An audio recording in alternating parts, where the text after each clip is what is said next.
Well, the big story coming right now, Pakistan has used a fake photograph in an effort to take a hit at India at the United Nations General Assembly at the world stage. Pakistan's permanent representative, Maleeha Lodhi, showed a picture of a seriously injured woman to point at Indian democracy, except that photograph is not from India.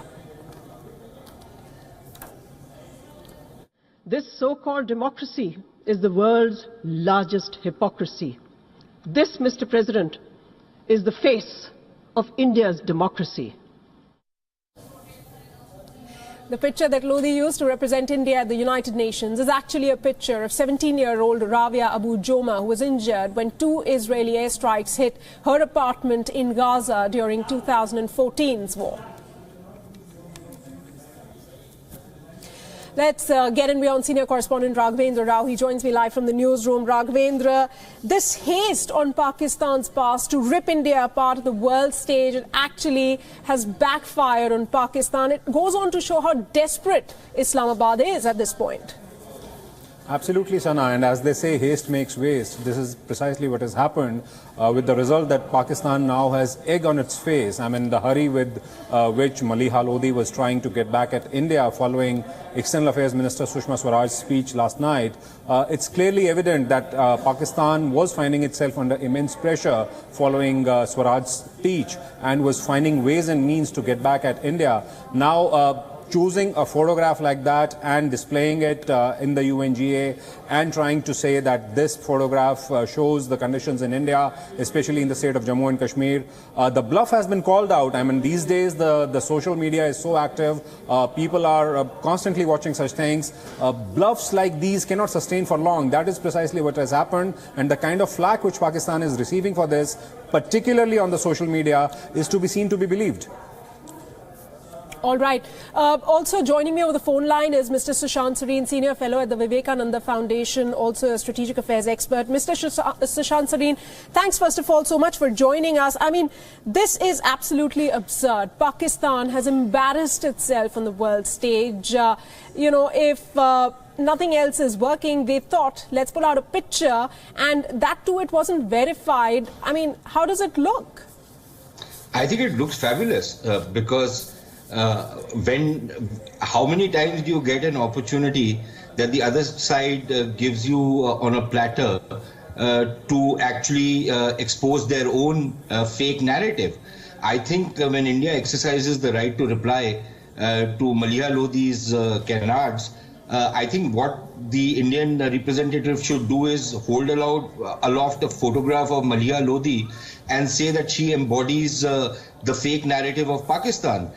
Because everything the Pakistanis say, right from the day they've been, that country has come into existence, is a litany of fake news and fake narratives. It was born on a fake pretext. It has lived on fake news. And it will probably perish at the altar of fake news. And I think Maleeha Lodhi, what she has done a great service to Mother India, and I think we should welcome it, really.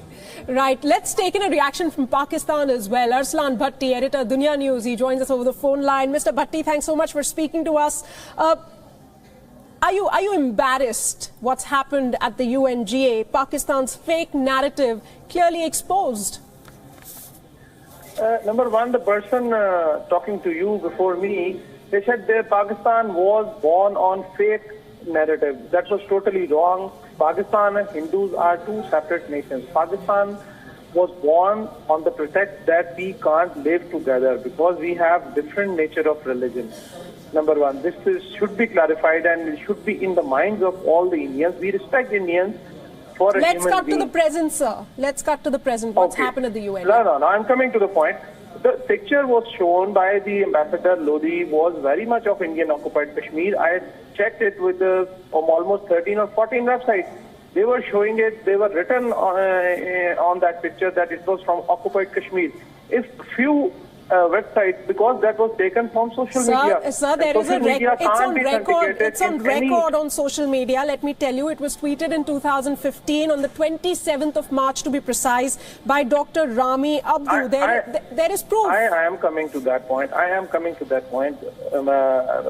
The picture was very much from Indian occupied Kashmir because a few people took up that picture, same picture, and pasted on different websites.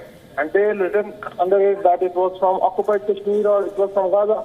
There is no wrong in it because in the picture, the same picture was pasted on Palestinian websites also. That the woman was, and the woman, the same woman, which was shown by the Ambassador Lodhi, and you were mentioning the date, was the same. There is no doubt about it. But the picture was from Indian occupied Kashmir. I myself checked 13 or 14 websites on social media and different websites, even one of the Indian websites. Well, Mr. Bhatti, I take your point. I mean, this is something which one really wasn't expecting, a complete denial. But what does one do in such a situation? Mr. Kamar Cheema, political analyst, is also live with us right now. Mr. Cheema, thanks so much for joining us. Your reactions now. Mr. Arslan Bhatti over there is saying that this is, a legitimate picture, whereas the world knows it's absolutely fake. It does not belong to India. This is not a picture that's emerged from India, but from Gaza, and it's well documented. It's tweeted out from a person whose Twitter account is verified, the founder of Euro-Mediterranean Human Rights Monitor. Well, I think India has put itself in more trouble and embarrassment. First, your own Home Minister has accepted many times we use pellet guns and we must not use pellet guns. One. Second, let me tell you another thing. The CPI leader, Mr. Sitaram, talked in front of Rajya Sabha that even Israel does not use pellet guns and we use pellet guns. I think it's sort of an embarrassment that first India is talking that, yes, we use pellet guns, but you are also making Israelis embarrassed on this point that they use against Muslims. So you're saying this picture is legitimate? What we are saying. Let me tell you. This is what we are saying, that what's wrong with the Israelis and the Indians? Why they use pellet guns against Muslims? No one on earth is using. So we are trying to ask one question. What is wrong? What is wrong with Pakistan? Their ambassador is producing a picture which does not belong to India. Mr. Sushant Sareen wants to come in. Please, sir, go ahead. You are not letting me. Hello? Again, the fakeness, this bread by the Pakistanis on pellet guns. Frankly, I would rather that we use what the Pakistanis use against their own people when they reconquer their country time and time again. So I think perhaps maybe we should start using artillery, tanks, fighter jets, helicopter gunships, or should we use pellet guns? I think it shows that we don't use disproportionate force against people, and I am all for pellet guns. Now, for this fake narrative which they keep spreading that you are using pellet guns and all, frankly, I don't buy any of the nonsense which comes from the Pakistani side, because they're living in an alternate reality, and that is why they keep peddling alternate facts, and they think that the rest of the world is going to take whatever nonsense they are peddling as to be the reality, which it clearly nobody is buying into whatever snake oil they are selling, and that's what they're selling, snake oil. Kamar Cheema wants to respond. Please go ahead. Well, I think, let me tell you that even the Rajnath Singh has accepted we use pellet guns and we must not accept. Second, I think the opposition leader, Mr. Sitaram Yoshari, who is a CPI leader, he accepted in front of Rajya Sabha that we use pellet guns. I have a story of the Indian Express. And I think stop playing with these words and stop playing with these emotions right now. I think India must not do it right now. Who on earth does not accept, go for the Human Rights Watch, go for the Amnesty International, United Nations? Everybody is talking that there is a disproportionate violence that is happening in Indian occupied Kashmir. And the world is accepting. And how can you just turn away your eyes by saying this? Oh, this is from Palestine. This is not ours. Our pictures of pellet guns used are different from the pictures of Palestine. I think what a shameful moment. Accept the reality and accept you have used pellet guns and don't just put your eyes away. Mr. Sushant Sareen is finding your argument very amusing, and I'll ask him why. Mr. Sushant Sareen, go ahead. It seems that this UNGA Pakistan has been more obsessed with Kashmir rather than realizing the own internal problems. You're bringing out the Kashmir issue for no rhyme or reason, and over here you're again trying to digress from the topic. The issue is bringing out fake narrative, again exposing itself, and by none other than a Pakistani diplomat herself at the world stage. I mean, it doesn't get worse than this for Pakistan.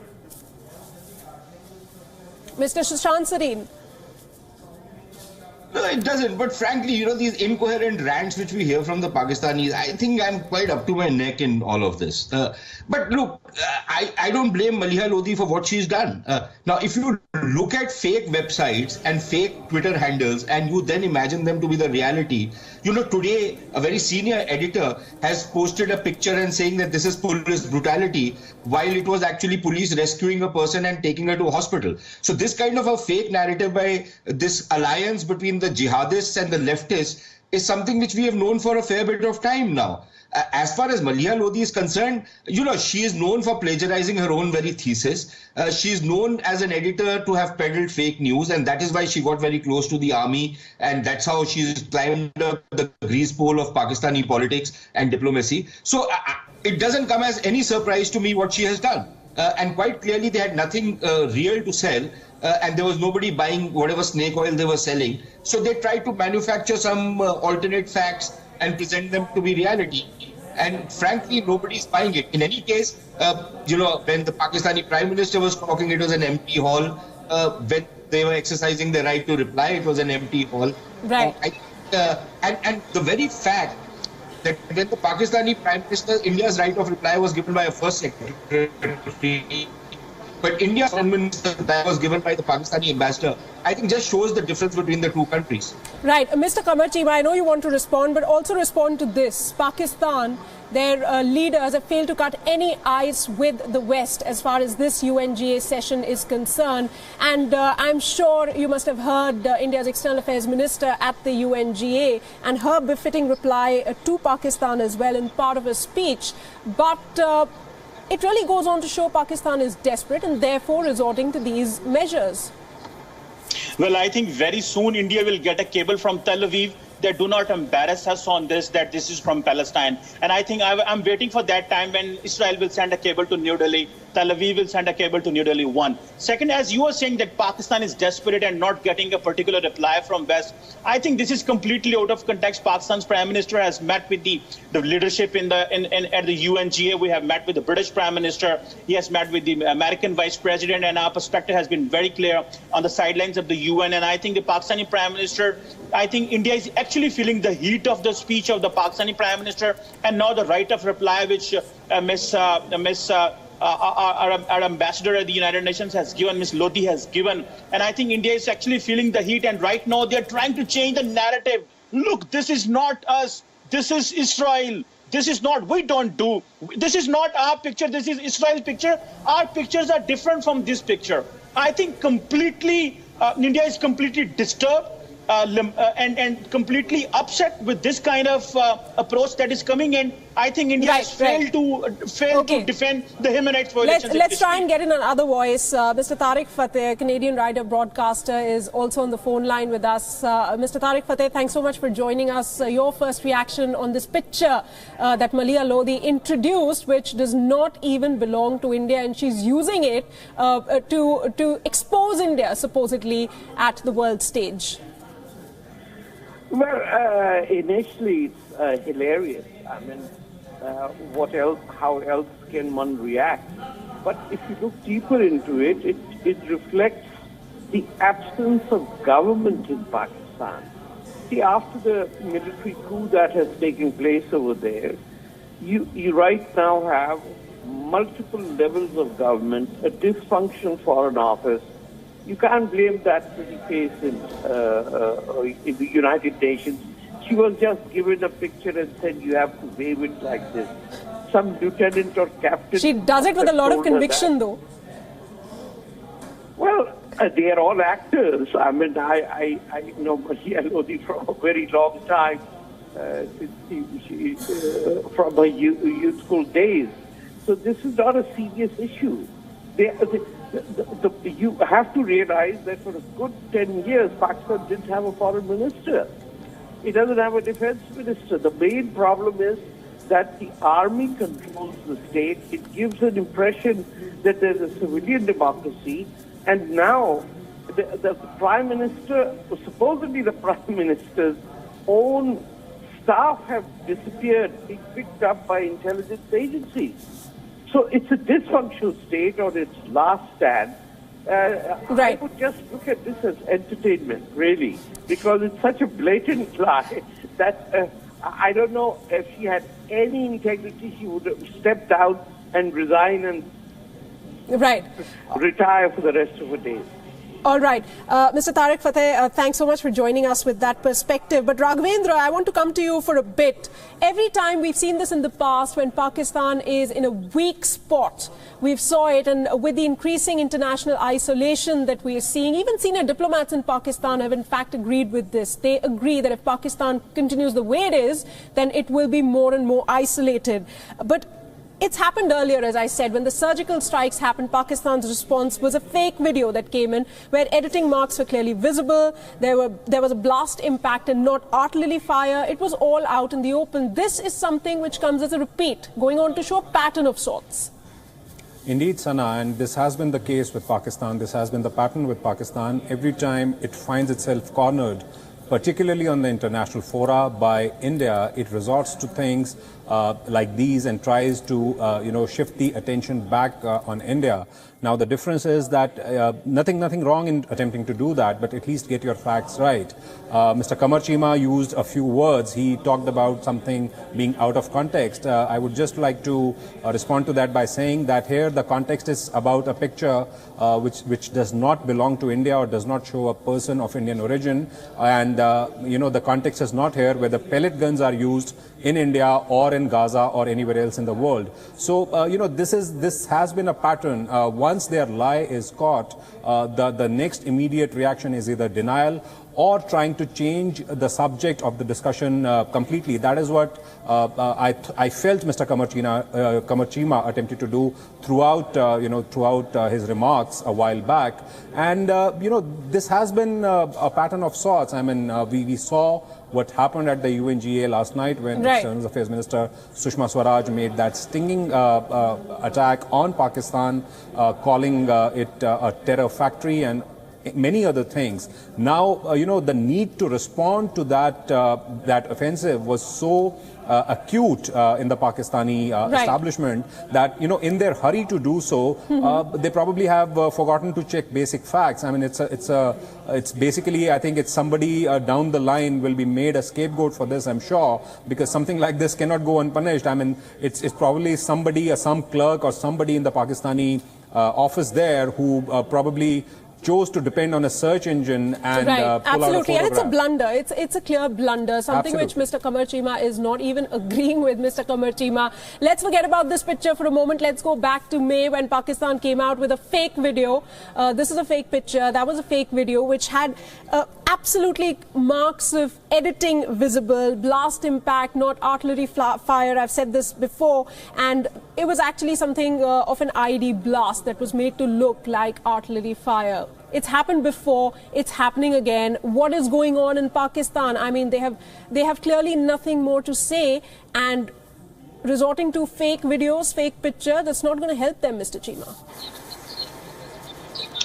Is that a question for me? Yes. Okay, well, I think I'm on this point that you are saying that this is a fake picture. Somebody in Pakistan's New York office came out with a wrong picture is real. Picture. It's clearly not from India. Oh, okay, this is what I think. I think if Pakistan can work it better, and I think someone from Israel can wake up and they will say that don't put your claims on us.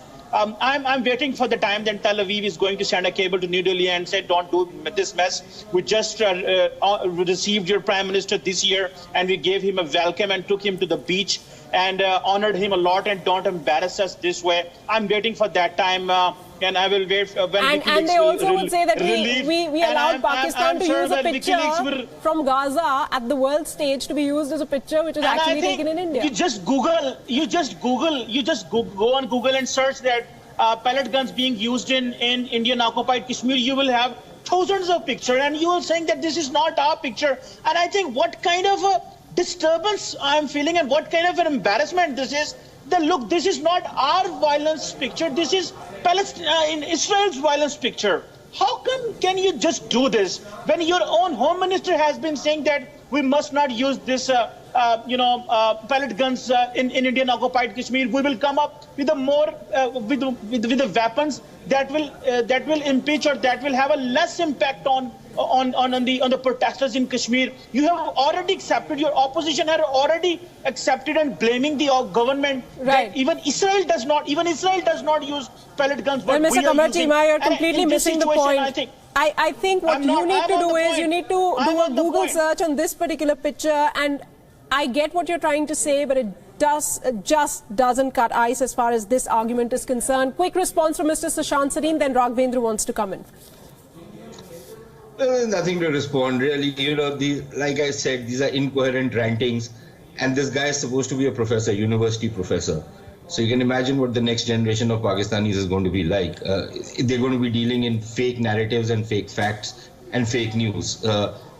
Unfortunate, but I think that's the trajectory Pakistan has chosen for itself. Now, the bottom line is that you can't pluck out.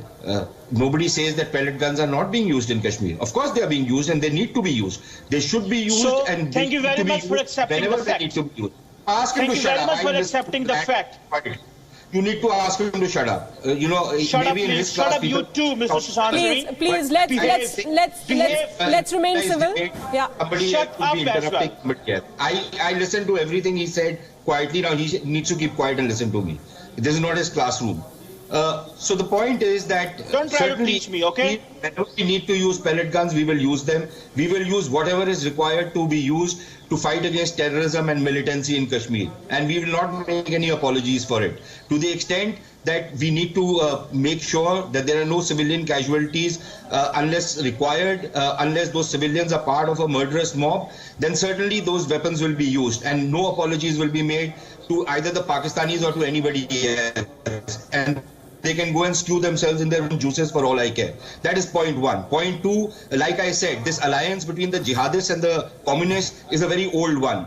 In fact, the Communist Party has been supporting the creation of Pakistan as well. So I don't take what a Sitaram Yechury or any of these other fellows say seriously. In any case, we know how many votes they get in the Indian elections and how much trust they enjoy of the Indian public. So I don't take them seriously. If he wants to take them seriously, good for him. He can call them all to Pakistan and keep them out there. That will be just deserts for most of these communists. Finally, you can't be manufacturing facts and then say that, this is the reality. That's not the reality. And once your lies get caught out, then I think you need to be shown to be the liars that they are, and which is what I hope when we exercise our right to reply, we will make sure that we expose these people and the lies and the fake narratives and the fake news and the alternate facts that they are selling.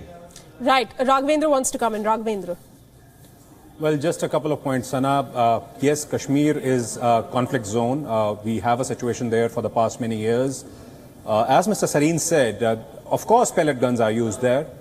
Pakistan is well within its rights to get back at India trying to cry human rights violations or whatever, but the kind of cross-border terror which originates from Pakistan and is inflicted upon the citizens of Kashmir, that is the larger story to be read and heard here.